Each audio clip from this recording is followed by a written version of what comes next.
Hello friends, അപ്പോൾ ഇന്നൊരു special fish fry ആണ്. അപ്പോൾ ഈ മീനിൻ്റെ പേര് ഓലക്കൊടി എന്നാണ്. ഓരോ സ്ഥലത്ത് ഓരോ പേരാണ് പറയണത്. അപ്പോൾ ഇതെൻ്റെ ഉമ്മച്ചിയാണ് ഉണ്ടാക്കുന്നത്. അപ്പോൾ നമുക്ക് എന്തൊക്കെ സാധനങ്ങൾ വേണമെന്ന് നോക്കാം. ഉമ്മച്ചിനോട് തന്നെ ചോദിച്ചു നോക്കാം. കഷ്ണമീനാണ്. കഷ്ണമീൻ ചെറിയതാക്കി വന്നത് ആവോലിയല്ല, മറ്റേ ഓലക്കൊടി.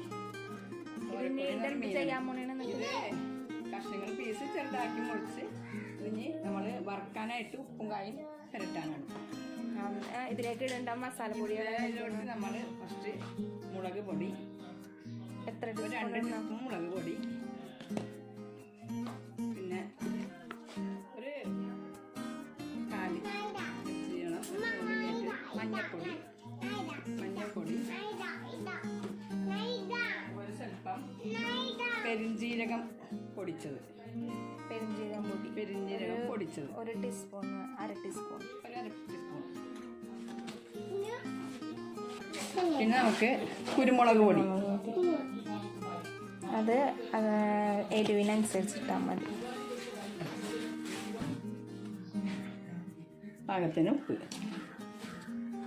പിന്നെ ഒരു പേസ്റ്റാണ് ഉണക്കമുളകും വേറെ എന്തൊക്കെയൊക്കെ പോയിട്ട് നമ്മളെല്ലാം മിക്സറും ഉണക്കമുളക്, ഉള്ളി, ഇഞ്ചി, പച്ചമുളക് എല്ലാം കൂടി എല്ലാം മിക്സ് ആക്കിയൊരു പേസ്റ്റാണ്. അത് 1 ടീസ്പൂണ്. ഇതിലോട്ട് നമുക്കൊരു 1/2 ടീസ്പൂൺ വെളിച്ചെണ്ണ കൂടി ഒഴിച്ചിട്ട് നല്ലോണം ഇത് മിക്സ് ചെയ്ത് നമുക്കൊരു 1/2 മണിക്കൂർ റെസ്റ്റ് ചെയ്യാൻ വെക്കാം.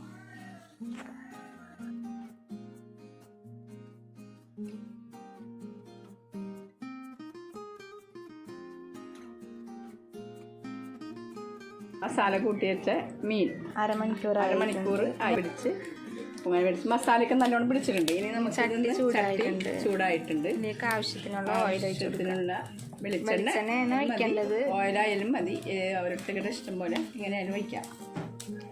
ചൂടായിട്ടുണ്ട്. അതിനോട് നമുക്ക് വേപ്പില ഇട്ട് കൊടുക്കാം.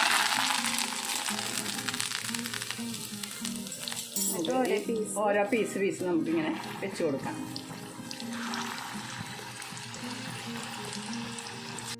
ആ മീനൊക്കെ ഇട്ടിട്ടുണ്ട്. ഇനി നല്ലോണം ഇത് ഒരു വശം നല്ലോണം മുരിഞ്ഞ് വരട്ടെ.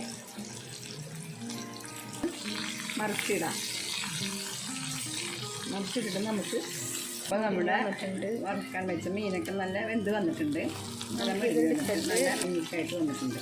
നമുക്കിത് വേണ്ട എടുത്തിട്ടല്ല ഇതുപോലെ തന്നെ എല്ലാം ഇതേപോലെ തന്നെ നമുക്ക് ഓലക്കൊടി മീൻ നമ്മൾ വറുത്തെടുത്തതെല്ലാം റെഡി ആയിട്ടുണ്ട്. എല്ലാം വറുത്തെടുത്ത് ഇതാക്കിയിട്ടുണ്ട്. പിന്നെ അതിൻ്റെ അതിന് മുകളിൽ നമ്മൾ ഇച്ചിരി വേപ്പില, സവാളയും കൂടി അരിഞ്ഞു വെച്ച് ഫ്രഷ് ആക്കിയിട്ടുണ്ട്. അപ്പോൾ നിങ്ങളും ഇത് ചെയ്ത് നോക്കാം എല്ലാം. എന്നിട്ട് അപ്പം നിങ്ങൾ ഇതൊന്ന് ട്രൈ ചെയ്ത് നോക്കാം. ഉമ്മച്ചിയുടെ ഒരു ഓലിയല്ല ഓലക്കൊടി ഞാൻ എപ്പോഴും മറന്നു പോകും. അപ്പോൾ വീഡിയോ ഇഷ്ടമായാൽ നിങ്ങൾ ലൈക്ക് ചെയ്യുക, ഷെയർ ചെയ്യുക, സപ്പോർട്ട് ചെയ്യുക. അതുപോലെ തന്നെ സബ്സ്ക്രൈബും കൂടി ചെയ്യണേ.